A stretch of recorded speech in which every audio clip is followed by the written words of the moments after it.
দোকানদারগণ মনোহর বেশ ধারণ করিয়া গোলাপ পাশ হস্তে করিয়া দর্শকবৃন্দের গায়ে গোলাপ জল বর্ষণ করিতেছে।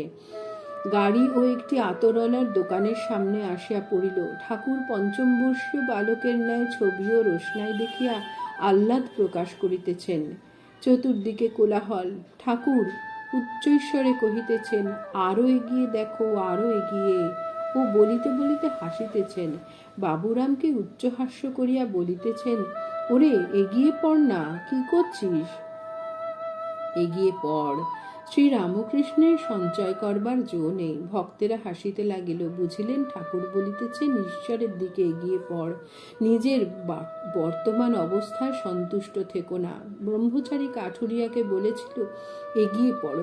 কাঠুরিয়া ক্রমে এগিয়ে দেখে চন্দন গাছের বন, আবার কিছুদিন পরে এগিয়ে দেখে রূপার খনি, আবার এগিয়ে দেখে সোনার খনি, শেষে হীরা মানিক। তাই ঠাকুর বারবার বলিতেছেন এগিয়ে পড়, এগিয়ে পড়। গাড়ি চলিতে লাগিল। মাস্টার কাপড় কিনিয়াছেন, ঠাকুর দেখিতেছেন। দুইখানি তেল ধুতি ও দুইখানি ধোয়া। জয় ঠাকুর।